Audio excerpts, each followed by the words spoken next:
Começa agora o programa Fala Presidente, um espaço de conversa sobre a Câmara de Vereadores de Itajaí. E no estúdio comigo está o presidente em exercício do Poder Legislativo, vereador Rubens Angioletti. Bem-vindo, presidente. Muito obrigado, pelo convite de estarmos aqui. Estou às ordens para prestar conta para a população de Itajaí dentro do princípio constitucional da publicidade, que é informar para as pessoas como funciona o processo aqui dentro da Câmara de Vereadores para que as pessoas conheçam um pouquinho mais do Poder Legislativo. Como eu costumo brincar, pergunta tudo o que você quiser e eu respondo tudo que eu souber, porque nós não temos nada a esconder.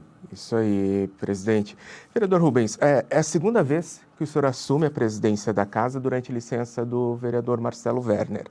Como que foi e como que tem sido esse período? Bom, isso é bacana a tua pergunta, porque as pessoas às vezes perguntam, vereador, por que tu não é o presidente da Câmara, Eu fui o mais votado na eleição passada e pela nossa lei orgânica do município, o mais votado na eleição preside a primeira sessão, que é a que dá posse aos vereadores e posse ao prefeito. Depois, os vereadores se reúnem e os vereadores escolhem o presidente, o vice-presidente, o primeiro secretário e o segundo secretário, que na verdade é como se fosse o gerente e os diretores da Câmara, da empresa, que administram a Câmara de Vereadores de Itajaí. Então, nesse sentido, conta muito do número de vereadores que cada partido tem, Porque se um partido tem 2, 3 vereadores, ele já tem 2, 3 votos. Então, é muito mais fácil dele arquitetar. Mas, enfim, nós trabalhamos de forma muito harmônica na Câmara de Vereadores de Itajaí, na nossa mesa diretora, bastante imparcial também, dando vez e voz para todos. É a segunda vez que eu estou assumindo, o vereador Marcelo se licenciou num gesto nobre, porque ele saiu para dar o lugar para o suplente dele, que é o vereador Diego Amâncio, lá do Limoeiro, que está fazendo um trabalho muito bacana, muito bonito também, e esse trabalho dele só é possível graças ao Marcelo, que se licenciou.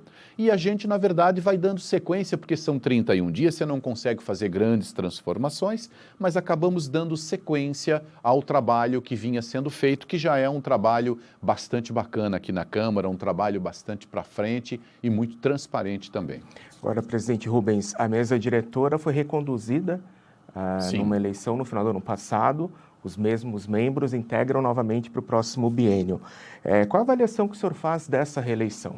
Bom, como eu lhe disse, os próprios vereadores é que elegem, quem vai administrar a Câmara. Nós fizemos um trabalho muito bacana nos 2 primeiros anos e esse trabalho refletiu nessa nova reeleição da mesa diretora, inclusive com vereadores a mais que acabaram se associando a nós. Exatamente porque eu, o Marcelo, o Divan Linhares, o Mamão e o vereador Otto, que compusemos a mesa diretora dos trabalhos da Câmara, nós atendemos todos os vereadores de forma igual, tratamos todos com respeito e isso nos deu a recondução, inclusive com votação unânime, se eu não me engano, Acho que dos 17 vereadores, 16, se eu não me engano, foram favoráveis.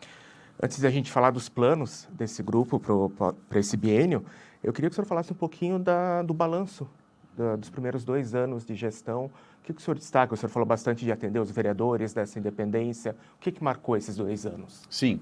A Câmara de Vereadores de Itajaí é o poder legislativo, Nós temos a nossa Constituição da República e a Constituição determina que a sociedade ela é organizada pelo poder executivo, que executa, que é o presidente, o governador e o prefeito, o poder legislativo, que são os deputados federais, deputados estaduais, os senadores e os vereadores nos municípios, E o poder judiciário, que é o juiz. Então, cada um, que é lá o juiz, as varas, Enfim, cada um desses poderes tem funções muito definidas. E o poder legislativo, ele é um poder muito burocrático também, porque aqui a gente lida com leis. Então, quando chega, por exemplo, teve uma discussão muito grande agora, recente, com relação à compra de vagas em creche, O que foi votado não foi a compra de vagas em creche. O que foi votado foi um pedido de urgência, ou seja, o projeto, quando o prefeito manda para a Câmara, ele protocola, ele é lido em sessão para oficializar que ele chegou na Câmara e ele baixa as comissões. As comissões são formadas por vereadores. Então, nós temos a Comissão de Constituição, Justiça e Redação Final. Ela vai olhar o quê? se o projeto, do ponto de vista da legalidade da lei, ele é permitido ou não. Depois vai para a Comissão de Finanças para ver se está sendo respeitado a lei orçamentária, as leis. Entendeu? Ele faz um trâmite aqui dentro. Cada comissão tem, em média, 15 mais 15. Agora, você imagina um volume enorme, nós produzimos mais leis em Itajaí do que o próprio Congresso Nacional, que é para o Brasil inteiro. Então, você vê, é um volume muito grande que passa. Então, os vereadores da comissão têm 15 mais 15. Vamos lá. O prefeito mandou um pedido de urgência. Quer dizer o quê? Que o projeto, está aqui o projeto, compra de vagas em creche, junto com... Ó, vou simular aqui, tá? Está aqui o projeto, compra de vagas em creche. Vou protocolar na Câmara, ele vai baixar as comissões e vai tramitar para os vereadores verem se está tudo certo. Mas eu vou protocolar o projeto junto com um pedido de urgência. Esse pedido de urgência significa que o projeto não vai passar pelos trâmites legais. Ele vai ser muito mais acelerado e, naquele caso, para o projeto, para o pedido de urgência e o projeto ser votado na mesma sessão. Ou seja, o prefeito disse assim, ó, está aqui o projeto, é para compra de vagas em creche. 1.350 vagas. Pô, isso é legal. Está aqui o pedido de urgência, libera para mim hoje mesmo 10 milhões. Opa, peraí, por que tu quer 10 milhões se nós já liberamos 600 milhões para a educação em dezembro? Desses 600 milhões, o prefeito usou 200 e poucos milhões, ainda tem lá 400 milhões de reais na educação, inclusive está aqui 401 milhões de reais, ainda tem na educação. Desses 401 milhões de reais, aí eu fui fiscalizar e verifiquei que na rubrica ali, para manutenção da educação infantil creche e na manutenção da educação infantil pré, o prefeito tem 9.788.000 em caixa. Ou seja, se ele quisesse comprar as vagas, ele já teria comprado, porque ele tem dinheiro em caixa. E eu não estou falando do dinheiro que está comprometido. Sabe, o cidadão, você tem uma dívida até fim do ano? Entra um dinheirinho, você faz o quê? Você pega aquele dinheirinho da dívida e você guarda lá embaixo do colchão. E diz, esse aqui eu não vou mexer, porque esse aqui já dá aquela dívida. O que entrar mais, você vai usar para outras coisas. É a mesma coisa, o prefeito pegou 35 milhões que ele tinha, ele pegou 32 milhões e ele botou embaixo do colchão. Disse, esse aqui eu não vou mexer. Se chama bloqueio, o dinheiro está bloqueado para garantir aquele contrato. Aí agora ele precisa comprar mais. E aí ele pediu mais dinheiro, mas ele não precisava pedir urgência, porque ele tem 9 milhões. Ele está pedindo 10 milhões para resolver o problema das vagas que a Justiça mandou ele resolver no ano passado. E ele não resolveu. Aí ele pediu mais 10 milhões. Pô, mas se ele tem 9.700.000 em caixa, ele já poderia ter feito isso. E aí sim, acabou o dinheiro em caixa, aí pede urgência. Então, os vereadores que votaram contrário ao pedido de urgência fizeram certíssimo, porque a função nossa de vereador é exatamente fiscalizar como o prefeito usa o dinheiro público. E ninguém votou contra a vaga em creche, porque o projeto das vagas em creche ainda vai ser votado. Vocês entenderam? Só que daí as pessoas que fazem politicagem foram dizer para a população mais carente, usando o nosso povo carente como instrumento de pressão, o que é uma sem-vergonhice, foram dizer para o povo que os vereadores votaram contra as vagas em creche. E é mentira. Agora, vereadora, a própria comissão, mesmo com pedido de urgência, ela pode ter um prazo para, por exemplo, a comissão de legislação Sim. e redação final, para analisar, tipo, um prazo não do trâmite legal, mas com pedido de urgência pode ter um prazo menor? Como que funciona isso? Sim, funciona assim, se entra o pedido de urgência e o pedido de urgência é aprovado, a comissão tem que se reunir na hora, para tudo que está fazendo, se reúne na hora para dar um parecer. E isso às vezes é perigoso. Eu lembro de um projeto de bolsa de estudo, que lá na legislatura passada o prefeito mandou pedir urgência, houve a maior pressão também, foi aprovado com urgência em plenário e depois a prefeitura teve que mandar um outro projeto de lei para arrumar porque estava errado. Então, se passa no trâmite normal, os vereadores têm tempo de ver essas coisas e arrumar. Agora, se as coisas são atropeladas, então é assim. Entrou o projeto de lei, entrou o pedido de urgência, a comissão se reúne na hora para tudo que está fazendo e enquanto não der um parecer, não volta. E se não tem o pedido de urgência, é 15 mais 15 dias. Mas mesmo assim, há às vezes os acordos, como houve nesse caso. Dizer, nós vamos votar contra o pedido de urgência, porque a gente quer olhar isso mais de perto, quer ver onde são essas creches, como é que está sendo preenchida essas vagas, se é indicação de A, B ou C, e daí, mas a gente vai fazer o possível para ele tramitar mais rápido que o normal. Então, isso dá para fazer e os vereadores estão fazendo. E além das comissões formadas pelos vereadores, os projetos também passam pelos servidores aqui pela Procuradoria. Também existe uma análise jurídica, né? Sim, tem que ter, porque assim, ó, o vereador, ele não pode legislar sobre o que é de responsabilidade do prefeito. Por exemplo, eu não posso chegar aqui agora e criar um projeto de lei criando secretarias ou extinguindo secretarias ou dando aumento para os servidores, eu não posso. A lei diz que isso é uma prerrogativa do prefeito. O prefeito é que tem que fazer o projeto e mandar para cá. E eu também não posso fazer leis, por exemplo, eu não posso fazer lei, se fala muito sobre assédio, essas questões. A Câmara de Vereadores não pode legislar sobre isso, porque isso é Código de Processo Penal e Código Penal. E só quem legisla sobre Código Penal, Código de Processo Penal, Código Civil, Código de Defesa do Consumidor, leis de trânsito, é o Congresso Nacional. Entendeu? Nós não temos poder para isso. Então, muitas vezes, os vereadores apresentam um projeto e é dito, não foi para frente. Por quê? Vício de iniciativa, ou seja, o vereador não podia fazer aquele projeto, quem tem que fazer é o governo federal ou municipal. O senhor trouxe aqui o debate importante que já no início do ano a Câmara está vivenciando, que é a questão do pedido de urgência, dessa questão das vagas. A gente sabe que muitos debates eles surgem no decorrer do ano, mas já existe uma expectativa para 2023 de assuntos que poderão vir, talvez o plano diretor que já é esperado há algum tempo. Sim. Como que está essa expectativa entre os vereadores? Sim, o plano diretor, com certeza, ele é extremamente complexo. Como diz, né? Ele é o plano diretor da cidade inteira, então ali vai tratar de tudo. Para você ter noção, digamos, até a perturbação do sossego, que é tão comum a gente discutir hoje, está inclusa no plano diretor. Então ele vai chegar na Câmara e com certeza vai ser muito trabalho, porque a gente vai ter que ler primeiro o plano diretor inteiro, anotar todas as dúvidas que a gente tem, fazer reuniões com as partes envolvidas para buscar um equilíbrio e buscar o melhor, sempre visando o melhor para a sociedade. O EIV, que é o Estudo de Impacto de Vizinhança, já deu um trabalho danado e mesmo assim a gente assumiu, matou no peito e fizemos. Chegou no período que o vereador estava na presidência. Sim, foi exatamente. Né? A prefeitura tinha que ter feito e não fez.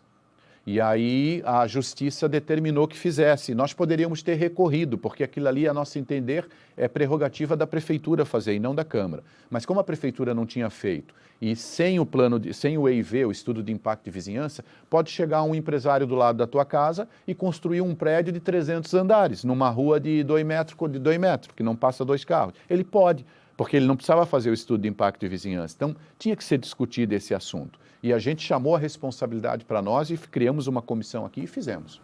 Além dos assuntos do Executivo, os próprios vereadores trazem suas pautas, né? No decorrer do ano, então pode ser um ano bem movimentado. Ô Júnior, o vereador que quer trabalhar tem trabalho 24 horas. Aliás, 36 horas por dia, se o dia tivesse 36 horas, né? Então, assim, eu começo a trabalhar às 5 da manhã e vou até 11 da noite e, às vezes, tu dá uma acordada de madrugada, já atende também, e é todo momento, porque senão você não dá conta, e quem duvidar é só chegar perto de mim que eu abro o WhatsApp e mostro. Porque, assim, quanto mais a gente trabalha, mais as pessoas confiam, mais elas chamam a gente, e é de tudo quanto é assunto que você pode imaginar. Por isso que eu quero até pedir desculpa para as pessoas, porque às vezes alguém nos chama, diz, vereador, precisa aqui vir dar uma olhada aqui na minha rua, coisa e tal. Eu digo, gente, eu vou, só que eu tenho que botar na nossa agenda, porque a agenda tem 300 coisas.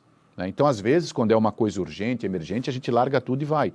Mas eu tenho trabalhado, a gente tem feito. O vereador, se quiser trabalhar, tem trabalho 36 horas por dia. Ok, vereador. A gente vai para um rápido intervalo e já retorna com o programa Fala Presidente.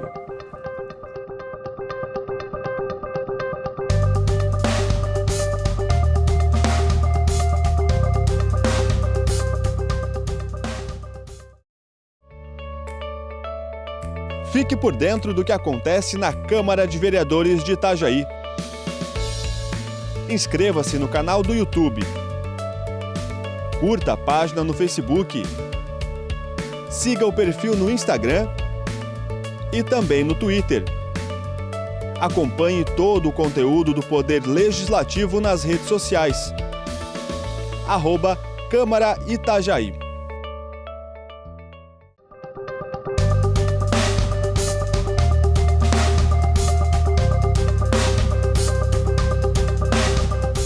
Retornamos com o programa Fala Presidente, com o vereador Rubens Angioletti, presidente em exercício aqui da Câmara de Vereadores de Itajaí.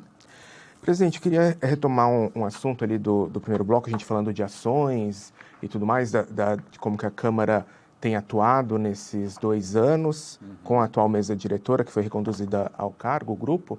E eu queria que o senhor falasse um pouco da questão do 12º. Sim. Foram 2 anos, inclusive, com antecipação de valores que a Câmara tem, pela legislação, a obrigação de devolver o que sobra no final do ano, dos recursos que são repassados pelo Executivo. Isso. E a Câmara tem antecipado, inclusive, a devolução, né? Por que isso e como que esses valores têm contribuído com a comunidade? Certo.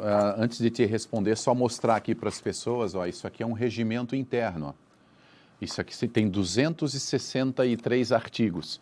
Então, para você entender tudo o que acontece aqui dentro da Câmara de Vereadores de Itajaí, a ordem disso, a ordem do vereador falar, a ordem de usar a tribuna, como funciona o projeto de lei, está tudo na página da nossa Câmara de Vereadores de Itajaí. Você vai ali em legislação, ali tem a lei orgânica do município, tem o regimento interno, aí você vai entender como é que as coisas acontecem aqui, né? Então, o 12º, ele é por lei também. O Poder Executivo, que é quem arrecada os recursos da cidade, ele, por lei, tem que repassar uma parte para a Câmara de Vereadores, para custear a Câmara. E nós, vereadores, não utilizamos todo o recurso que a Prefeitura nos passa.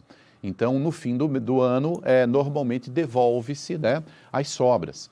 Mas a Câmara de Vereadores de Itajaí não tem esperado até fim do ano para devolver. A gente tem devolvido recursos antes para ajudar a cidade. Um dos casos emblemáticos foi os alagamentos, né, que nós devolvemos 3,5 milhões. E aí a Prefeitura utilizou para recuperar uma parte da cidade no interior.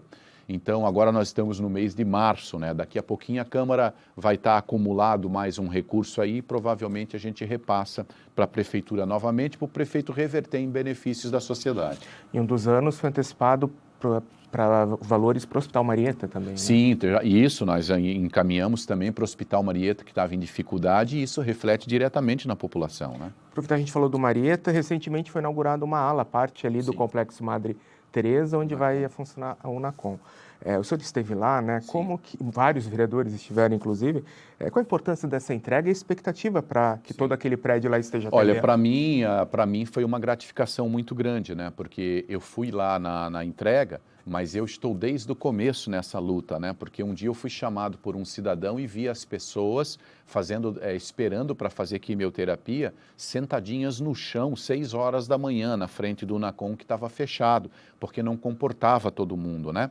Então, nós pegamos e começamos a fazer as cobranças desde lá, até que nós conseguimos, então, que foi inaugurado uma parte no 3º andar do Hospital Novo, ali do Marieta, o Madre Teresa, que foi destinada para o Unacom, muito moderno, é outro mundo ali, né? E um mínimo de dignidade para os nossos cidadãos, que pode ser qualquer um de nós, né, Júnior? Que a gente, imagina, você recebeu uma notícia que você está com câncer, já é impactante pra caramba, né? E aí você vai buscar atendimento e tem um atendimento nessas condições, porque tem muita ambulância que vem de outras cidades, traz o paciente e ela vem muito cedo. E aí larga o paciente aí, vai levar paciente em outra cidade e o paciente fica lá sentado no chão. Inclusive foi criado por voluntários a Casa de Acolhimento Madre Teresa, que fica na frente, que aquilo ali é uma bênção também. Os empresários, os voluntários que se reuniram e bancam e transformaram uma casa numa casa de acolhimento, onde o cidadão, ao chegar, não ficar mais na rua, ele pode ir lá, e lá é igual como se fosse a casa dele. Tem televisão, tem um sofazinho, tem um cafezinho. Eu, inclusive, disponibilizei quase R$200 mil agora, das emendas impositivas, para a casa de acolhimento comprar materiais ortopédicos, cadeira de roda, de banho, para as pessoas que precisam, e eles vão fazer isso e vão emprestar também cadeira de roda para as pessoas que precisam. O senhor trouxe aqui uma questão regional também, né, presidente? Sim. Como muitos dos problemas que se buscam soluções aqui para a região, para Itajaí, um deles é o Trevo Antônio Raio, o BR-101, inclusive já teve uma reunião esse ano aqui no Poder Legislativo com representantes de Brusque. Isso. O senhor participou dessa reunião, é um assunto que, como vereador, o senhor também já vem trabalhando há algum tempo. Como que está isso, presidente? A gente pensa a cidade, né? E eu estou nessa luta desde que começou a duplicação da rodovia Antônio Raio em 2015, quando eu nem vereador era. E a gente já perdi a conta de quantas vezes eu fui com o meu carro por conta própria em Florianópolis para buscar solução para isso. E muda governo, e muda secretário e a coisa não vai. Eu disse, não, agora chega, gente. Chegou um governo novo, tem que acontecer. Eu disse, mas eu não vou mais ficar pedindo como a gente está fazendo, vamos unir forças. E aí eu convidei os vereadores de Brusque, e os vereadores de Brusque se uniram a nós, porque Brusque usa muito também Antônio Raio e o Trevo, né? E aí nós fizemos uma reunião aqui em Itajaí e foi repleta, as entidades vieram, veio até a Fiesc, né? Então foi muito bacana. Nós redigimos um documento pontuando tudo o que precisa, do Trevo até Brusque, incluindo o trevo de acesso da Antônio Raio. E Brusque também está chamando uma reunião lá, uma audiência pública, para reunir também as entidades de Brusque, de Guabiruba, de Botuverá. Eles também vão se reunir em Brusque, vão fazer um documento igual o nosso. Nós vamos unir os documentos e vamos levar para o governador e vamos dizer, ó, governador, não é um pedido da Câmara ou de um vereador, é pedido da região, para ver se agora a coisa vai, porque não é possível do jeito que está. E o senhor está tomando frente em vários assuntos regionais. Sim. Teve uma reunião com presidentes dos legislativos de Navegantes Sim. e de Balneário Camboriú. O que foi debatido, o senhor representou a Câmara de Itajaí nesse Sim. encontro, o que foi debatido foi mobilidade também? Foi. Então, quando eu lembrei de convidar Brusque para entrar e vi que deu certo, que foi positivo, eu disse, oxa, peraí, mas Navegantes e Balneário Camboriú também transitam aqui e utilizam a região. E eles também têm os problemas deles com os trevos, né? Então vamos unir forças. E aí marquei uma reunião lá na Câmara de Balneário Camboriú e o presidente de lá nos atendeu e o nosso querido presidente ali de Navegantes foi junto. Então nós nos reunimos, os 3 presidentes, para também somar força. Eu pedi ao presidente da ANFRE que disponibilize uma sala, um local na ANFRE, porque lá é a Associação dos Municípios da Foz do Rio Itajaí, mas se reúne só prefeitos. E a gente disse, peraí, vamos pegar um espaço lá e vamos nos reunir também os vereadores da ANFRE para a gente unir força nessas demandas regionais nossas, porque é de interesse de todos nós, né? Para a gente pegar junto e ter mais força na cobrança. E principalmente mobilidade, né, presidente? É uma questão que acaba, como uma região muito adensada, Sim. os municípios, a gente não vê onde termina um e começa outro. A mobilidade é regional. Inclusive, existe um projeto, né, do SINANFRE, do Consórcio Intermunicipal, um assunto que o senhor de vez em quando traz também, o túnel para ligar Itajaí e Navegantes. É toda uma estrutura regional de mobilidade, né? Isso aí o senhor também tem acompanhado. Sim, inclusive o túnel é viável, é possível, e o Banco Mundial, que não costuma emprestar para municípios, para projetos de municípios, por isso que os municípios aqui se reuniram através da ANFRE, criaram um consórcio, e o Banco Mundial já deu ok para liberar o dinheiro. Então, assim, para fazer o projeto e tudo mais, as coisas tendem a acontecer. Se os políticos pegarem junto e não ficar todo mundo querendo ser pai da criança, e um puxar para um lado e para o outro, e pensar na região, na cidade, isso vai acontecer. Nós temos o Porto de Navegantes, temos o Porto de Itajaí hoje, está quebrado, infelizmente. São mais de 500 trabalhadores portuários avulsos que estão sem nada, eles recebiam de 6, 7 mil reais por mês, hoje não estão recebendo nada, muitos deles estão passando dificuldade, outros estão trabalhando em aplicativo de transporte. Então, mas a hora que investir no Porto de Itajaí, queira Deus que o governo federal decida isso rápido, o Porto vai voltar a ter movimentação, Navegantes vai investir agora 1 bilhão, já tem movimentação, vai ter muito mais. Então, assim, a questão logística não pode ser deixada de lado. Presidente, a gente está falando de assuntos muito importantes, mas eu queria trazer para assuntos importantes também aqui da casa, do trâmite, do que ocorre aqui dentro. Mês de março é o mês da mulher, a gente teve uma aula de defesa pessoal para mulheres aqui no Legislativo. A Procuradoria Especial da Mulher promoveu uma semana de atividades com estudantes, o evento foi chamado Elas no Legislativo. A gente está com uma exposição sobre violência contra a mulher e contra a criança, Perfeito. Como combater esse tipo de violência. Qual é o papel do Poder Legislativo nessa luta? Que pergunta fantástica, Júnior, que você faz. E eu vou responder olhando para o cidadão, né? A Câmara é um poder legislativo. A Câmara não tem que olhar religião, olhar cor das pessoas, olhar partido das pessoas. A Câmara tem que discutir os assuntos que são importantes para a sociedade. E a sociedade é formada por todas essas pessoas, né? Então nós temos o dever de destacar esses assuntos, por exemplo, como das mulheres, né? Que são vítimas de violência, vítimas de assédio. E eu não consigo compreender como que o ser humano que se diz desenvolvido consegue olhar para outra pessoa porque é nordestino, porque é sulense, porque é da religião A, porque é da religião B, porque é do partido A, porque é do partido B. Gente, todos nós somos seres humanos e somos todos iguais. Nós temos é que nos respeitar. O que deveria separar as pessoas, ou melhor, o que deveria servir de critério para qualificação das pessoas é se ela é corrupta ou se ela é honesta. Fora isso, meu amigo, eu não quero saber se tu é católico, se tu é umbandista, se tu é evangélico. Tu é um cidadão de Itajaí, paga o meu salário também, tu é meu patrão também. Eu não quero saber se tu é PT, se tu é PL, se tu é Novo, se tu é PSD, não me interessa, se tu é PP, não. Terminou a eleição, todos lá fora são cidadãos e a gente tem que resolver os problemas da cidade e não pensar nos problemas individuais, de grupinhos políticos e tudo mais. E é isso que eu tenho combatido muito. Porque normalmente o serviço público, na política não é assim, né? Ela é muito seletiva e não deve ser. O senhor puxou aí, em um momento o senhor falou os debates importantes da cidade, né? E recentemente a Câmara promoveu uma audiência pública para discutir a segurança nas escolas, que abriu aí um ciclo intenso. A gente tem várias audiências públicas programadas, algumas até aguardando aprovação em plenário. Como que o senhor avalia a importância dessas discussões, que são as mais variadas? Sim, segurança de uma forma geral todo mundo quer, né? Só que infelizmente nós vivemos num país que você paga os teus impostos, um dos que mais paga impostos no mundo, mas quando tu queres um serviço de qualidade, tu tens que pagar particular. Então, quero segurança, vai lá contratar câmera, vai lá pagar a empresa de vigilância, vai lá pagar a empresa de segurança.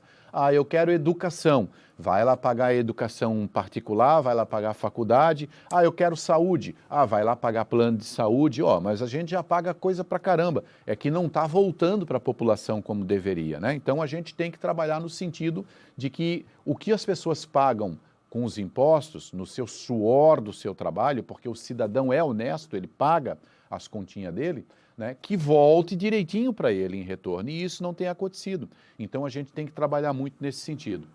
E é um momento de audiência pública, né? Porque o debate aqui, toda a sessão é intensa entre os parlamentares. Quando abre uma audiência pública, a comunidade tem voz. Que também. Porque o nosso tempo é curto, mas assim, claro, a segurança nas escolas, poxa, as escolas era para ter na frente de cada escola uma passagem elevada, era para ter aquele postezinho de luz com um refletorzinho iluminando a passagem elevada, em cima dele uma câmera de monitoramento 180 graus, para a gente estar vendo quem é que passa com identificação de face, né? Para a gente ver quem é que está ali, se não tem nenhum criminoso perto. Era para ter. E é possível, né? É possível, isso já está ficando ultrapassado já. E nós aqui, as nossas câmeras estão muito ultrapassadas, são muito aquém da necessidade. Então tem muito a se discutir. Parabéns ao vereador Clava, que foi quem chamou essa audiência pública de segurança nas escolas. Presidente Rubens Angioletti, eu agradeço pela sua participação. Sei que a sua agenda está bem corrida aí nos últimos dias, ainda mais agora também com esse período à frente da Câmara de Vereadores, que também traz muitos assuntos burocráticos, atender comunidade, atender vereadores, aumenta bastante aí a questão do trabalho. E mais os assuntos pessoais, os assuntos de família, mas não é fácil. Mas muito obrigado por participar e ceder um tempinho aqui também para os telespectadores da TV Câmara. Eu que te agradeço, Júnior, a todos que estão nos acompanhando na TV Câmara e convoco as pessoas de bem da cidade a participarem da política. Eu costumo dizer assim, você já viu um empresário contratar 17 funcionários, pagar bem, dar assessor, dar gabinete para ele e não ir ver o que ele está produzindo? É o que a maioria da população faz conosco político. Portanto, bata na porta do gabinete do seu vereador, pergunte para ele, veja, fiscaliza ele, vê o que ele está fazendo, qual é o trabalho que ele está desenvolvendo, porque você nos paga para isso, nós temos que corresponder. Ok, presidente. Muito obrigado. Fala Presidente está chegando ao fim. Esta e outras edições você acompanha no canal 14 da NET e no canal da Câmara de Vereadores de Itajaí no YouTube. Acompanhe também o perfil @Câmara Itajaí nas outras redes sociais. Obrigado por estar com a gente e até a próxima.